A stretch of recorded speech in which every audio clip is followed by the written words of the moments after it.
Hello, everybody. Welcome back. I'm Stephanie from Dimos Intuitive Arts, and I'm so glad you're here. Today, we continue our series of using artwork as inspiration for self-reflection. We are Dimos Intuitive Arts reflections for real life. And that's really what we're all about. We love to build community on different platforms, and this is just one more that we offer out to the world. So welcome, welcome. If this is your first time here, I oftentimes suggest that people have a little notebook or a piece of paper because I'll offer out a question that hopefully you'll be able to digest over the days to come. We release videos once a week.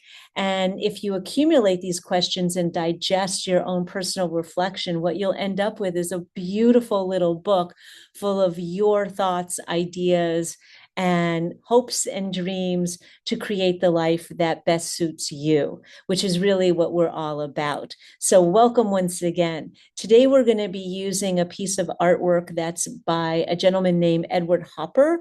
This is one that I think you too, some of the pieces I've shown are very familiar and some you've never seen before, but this one was called Nighthawks. And the topic for today is just acknowledging that you are not alone when you feel alone. And that's why I felt that this painting would be so appropriate for our discussion today. So as you can see, and it's one of my favorites because I'm a New York City girl originally, it has that feeling that even if you're with other people, you feel quite alone. But that doesn't mean feeling alone means that you're lonely necessarily.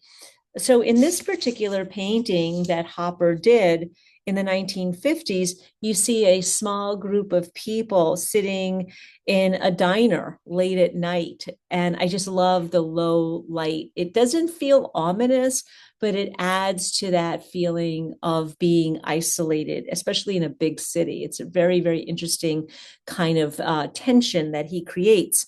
So the lights are bright outside. I'm sorry, the lights are bright inside, but the city is dark outside. And so it's almost like internally it's lit up and externally it's dimmer. And everyone is pretty close together in proximity. And yet each person seems to be in their own quiet little world. One of the things that Hopper was masterful at was that he could have a group of people or maybe just two people and there's no eye contact. And so eye contact is often associated with engaging with other people. And he was able to capture that feeling of deep emotionality in this beautiful painting. Many people recognize that this piece is somehow connecting with who they are, you yourself on the inside. So for me, my personal connection is I've been in diners a bazillion times in my lifetime. And at night, it's just like the best. It just feels warm and cozy and intimate. And it's also because it's at the end of the day into the evening.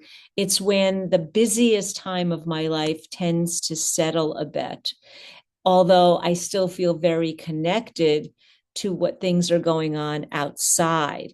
And that tension, even if I'm surrounded by a lot of people, can lead to feelings of being alone and loneliness. So this is an experience I think that we all as human beings connect to and realize.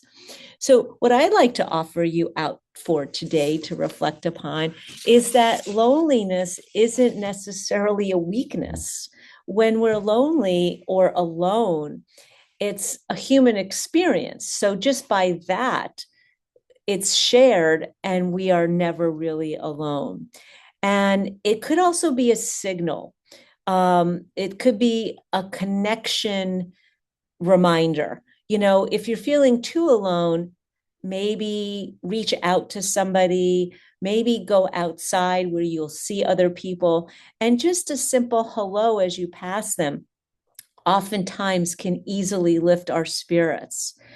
Sometimes the most healing thing we can do when we feel like this is to acknowledge that we're feeling it instead of feeling shameful or like there's something wrong. It is a shared human experience. We are never really alone. And there are so many people, myself being one of them, that invite you to reach out and know that you are valued and respected, and we would welcome you with open arms. So here's my invitation for you to reflect. You might want to write the question down, you might want to sit with it in real time, or you may want to digest it over some hours or some days. And here's the question: where in your life do you feel most seen and most understood? It's not where you feel least seen and least understood.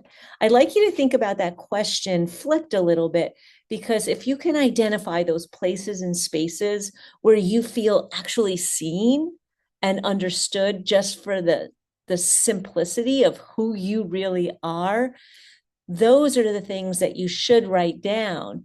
And then they will be there to guide you when you feel unseen and perhaps misunderstood.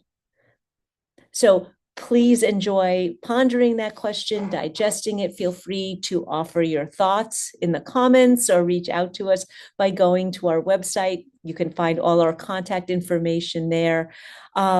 And just thank you for spending this time with me.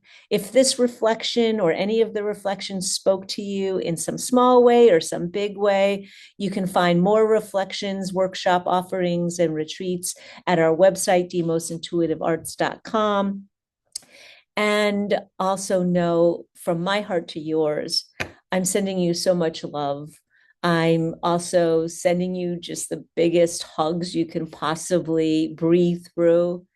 And of course, endless inspiration so that you can continue to walk your walk on your journey to create the life that you desire. Hope to see you again. And thank you again for joining us. You are always invited and welcome to be here.